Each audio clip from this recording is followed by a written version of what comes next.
Our second presentation today is by Evan Sonnier, and this is his thesis statement.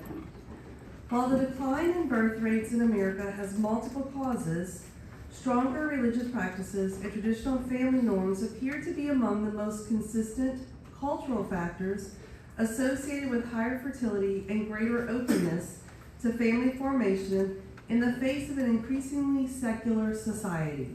Please welcome Evan.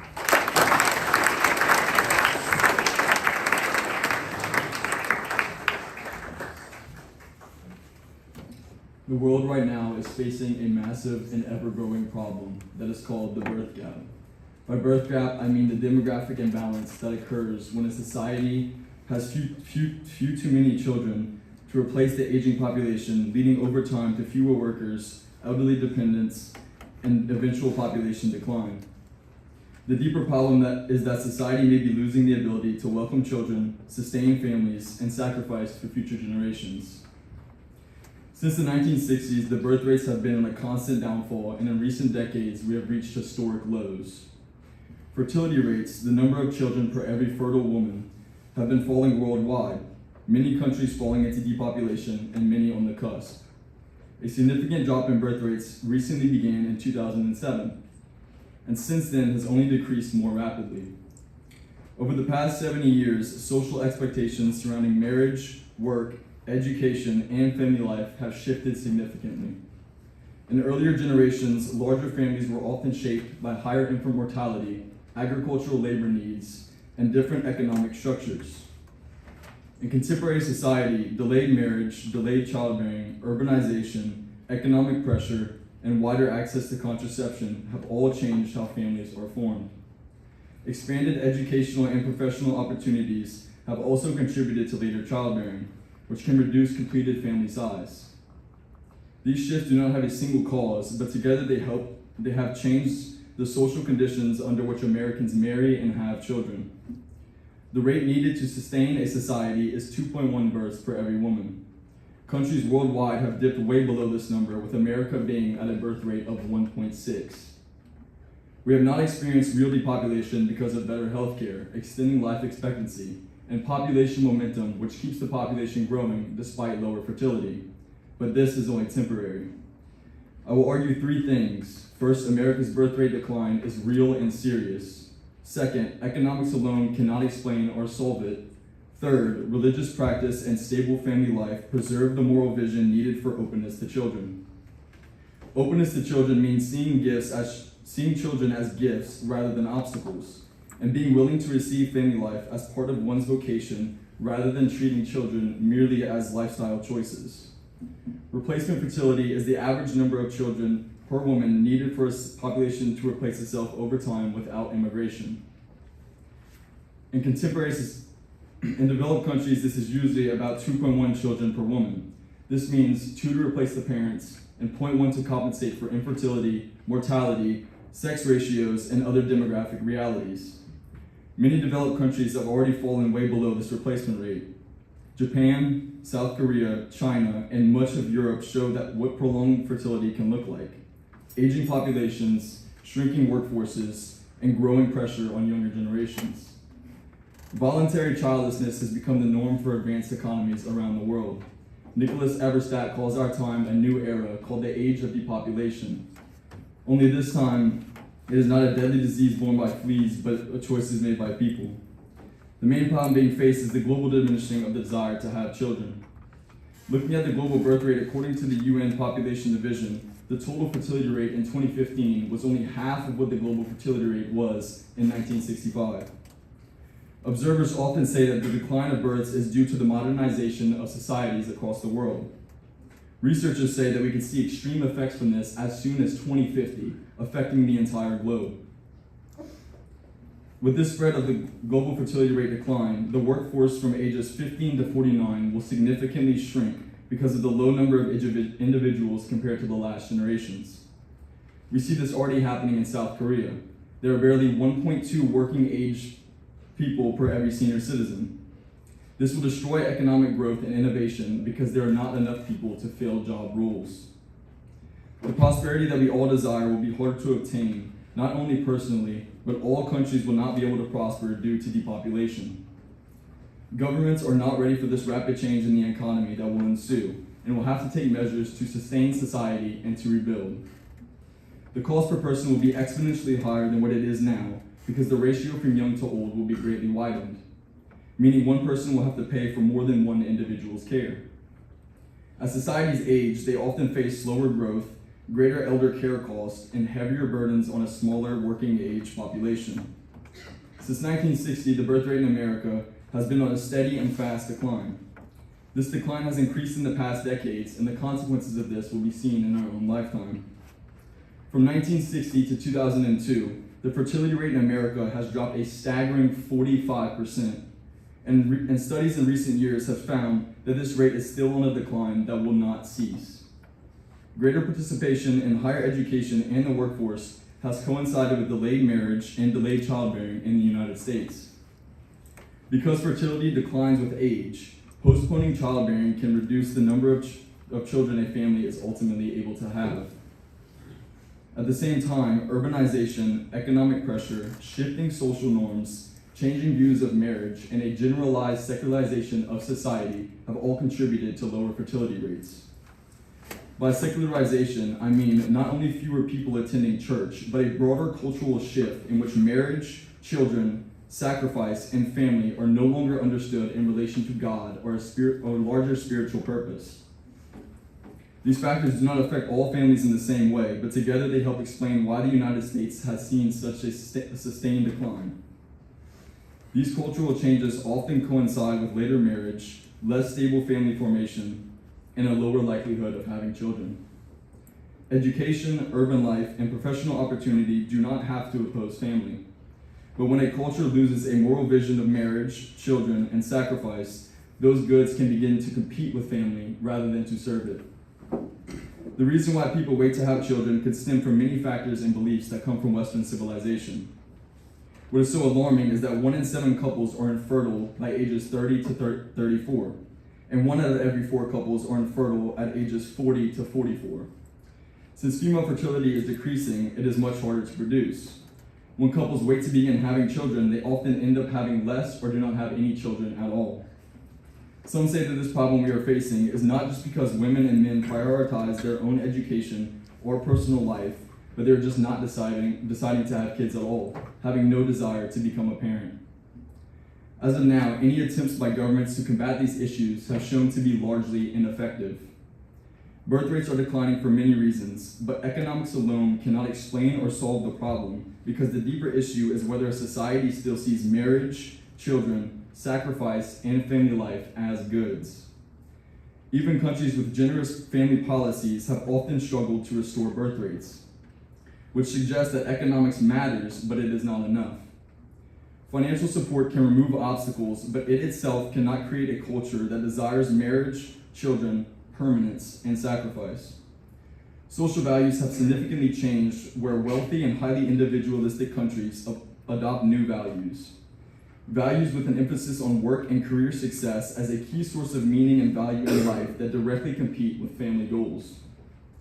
As work increases, fertility falls the most.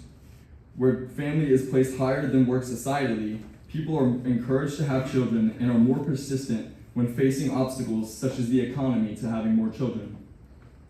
Economic pressure is real. Housing, groceries, childcare, and the difficulty of raising children while both parents work all make family formation harder. But because fertility decline appears across many income groups and even in countries with generous family policy, economics cannot be the whole explanation.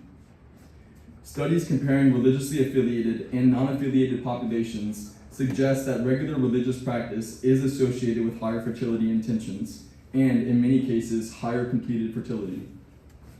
The important distinction is not just whether someone claims a religious identity, but whether he or she regularly practices in a religious community. Women who attend religious services weekly tend to report a greater openness to children and higher fertility than women who are non-affiliated or loosely affiliated. This does not prove that religion is the sole cause of higher birth rates, but it does suggest that religion forms people within communities that teach marriage is permanent, children are gifts, sacrifice is meaningful, and family life is a vocation. Those beliefs shape the choices that affect fertility. This does not mean that every non-religious person rejects family, nor that every religious family lives this well. But the data suggests that religious communities often preserve practices and beliefs that support marriage, sacrifice, and openness to children. America over the past 50 years has changed what it means to be a family, specifically in its traditional values. By traditional family values, I mean the belief that marriage is a lifelong union ordered toward love, children, sacrifice, stability, and the formation of the next generation. A culture open to children must also be a culture open to marriage. Because marriage is the ordinary context in which children are welcomed, protected, and raised. The weakening of social norms that support stable marriage and childbearing is a factor in the birth rate decline. The reason why a traditional family is so important is because the family is the structure for everyone's life. This is why family decline has such a negative effect.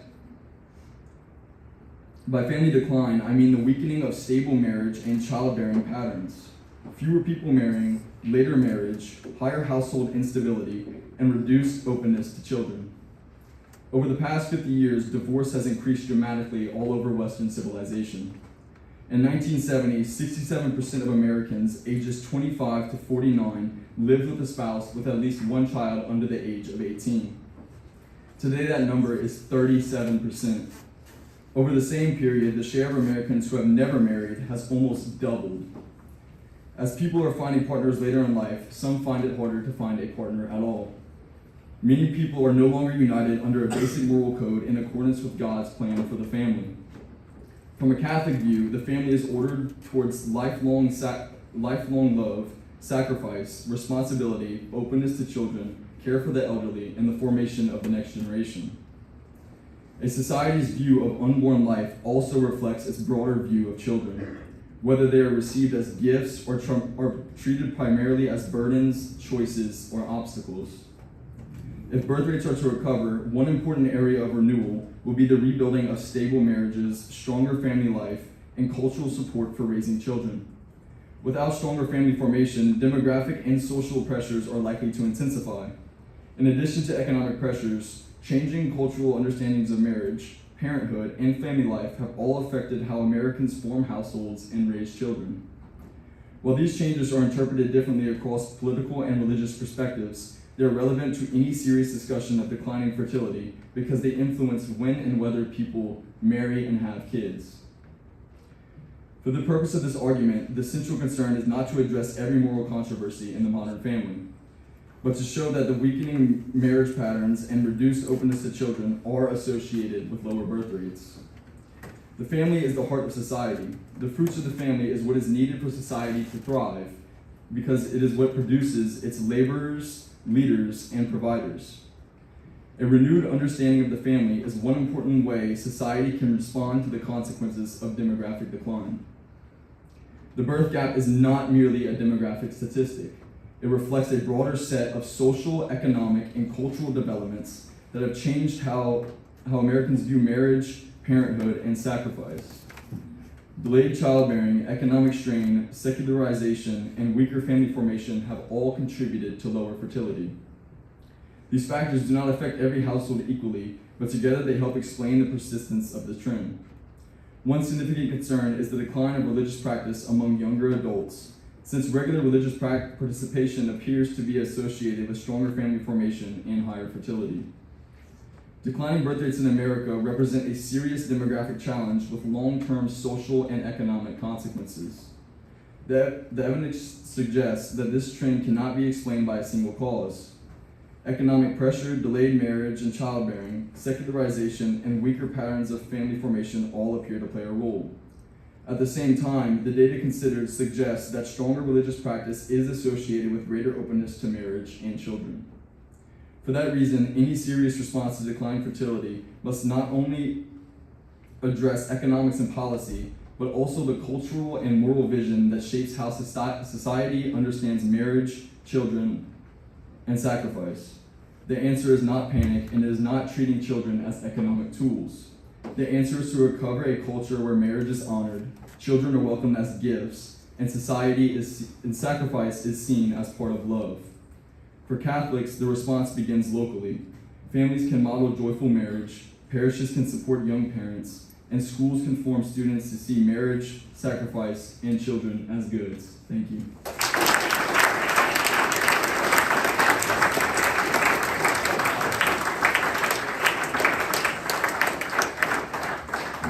What faculty questions do we have to start?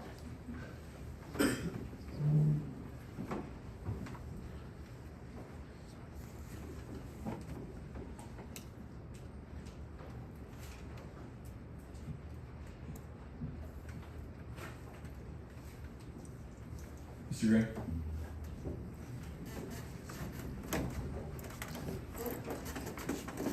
Thank you, Evan. You mentioned at some point that government efforts to kind of turn the tide on the birth rates have been ineffective. Do you have some examples of some of the things the government has attempted that either haven't worked out or haven't been as effective as they hoped?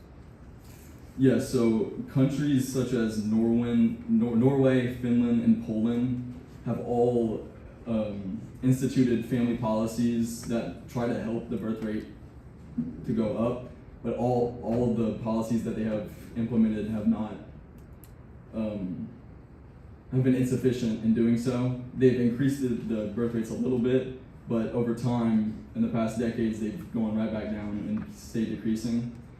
I don't know the exact things that they did, but I know that there was no like religious aspect to it. It was mostly addressing economics.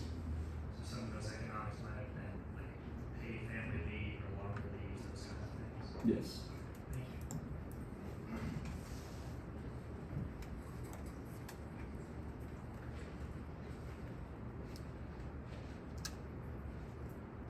you. Mr. Bergen?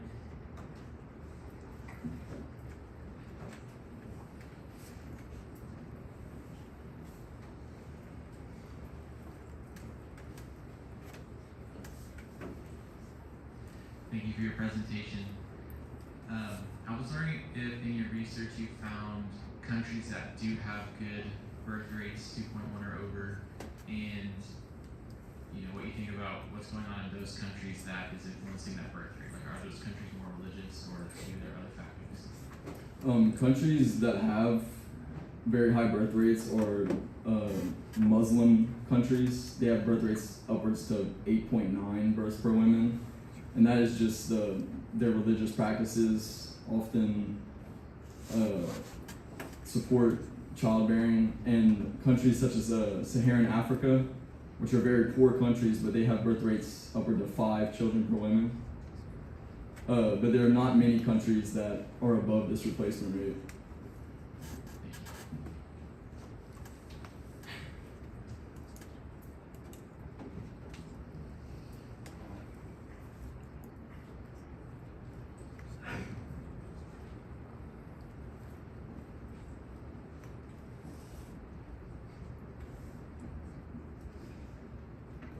Mr. Gray?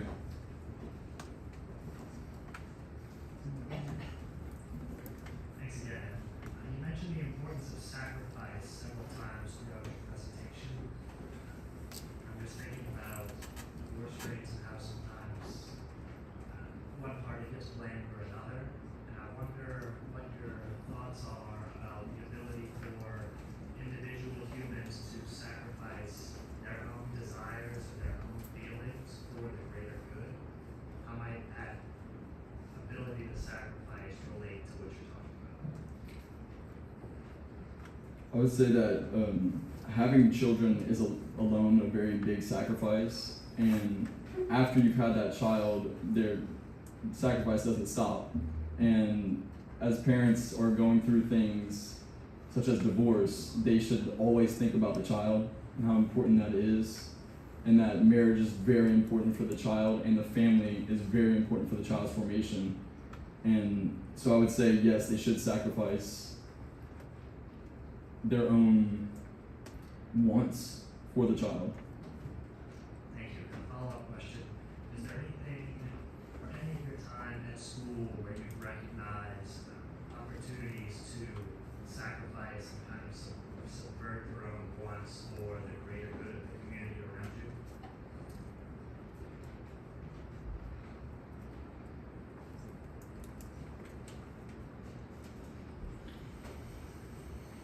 I would say wholeheartedly giving my attention, like especially with pilgrimages and things like that, or for respect for the teachers.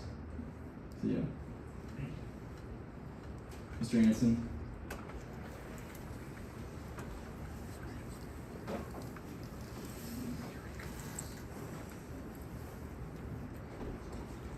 Thank you for your presentation. There was a Stanford University professor in 1968 who published a book called The Population Bomb that was advocating for the idea that mass starvation and societal collapse were coming in the 70s and 80s because of the overpopulation. I'm just curious if you could maybe summarize some of your main points as to why now, maybe 50 years later, we're dealing with a massive reversal to the idea that he sort of put forth, in scholarly circles in the United States. How did we get to essentially the exact opposite of what he predicted? So very big cultural shifts happened in 1960, and since then, the birth rates have always gone up and down over history. And since 1960, the birth rates have been a sustained decline. They have not gone up from 1960. And what happened in 1960 was the legalization of contraception in the United States, as well as the sexual revolution that began in 1965. Those are big secular movements that have contributed to lower birth rates, and I would say overpopulation was never an issue, and that is when the birth rate started to decline very rapidly. Thank you. Ms. Pagano. Thanks for your presentation, Evan. It seems like there's a correlation between this rise of secularism and the decline of birth rates. And I'm wondering what about our culture particularly seems to fuel this secular culture? Definitely social media and just the spread of different ideas and things that oppose family without us even knowing.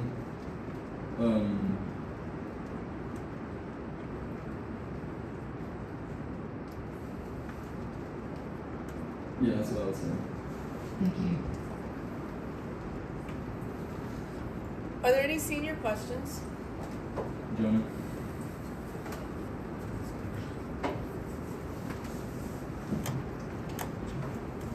Thank you for your presentation, Evan.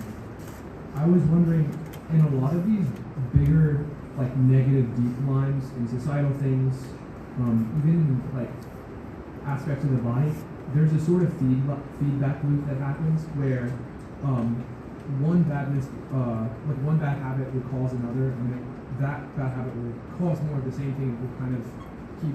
So would you say there's a way in which having less children even furthers these societal expectations about contraception, about sexual identity, marriage, all these different things?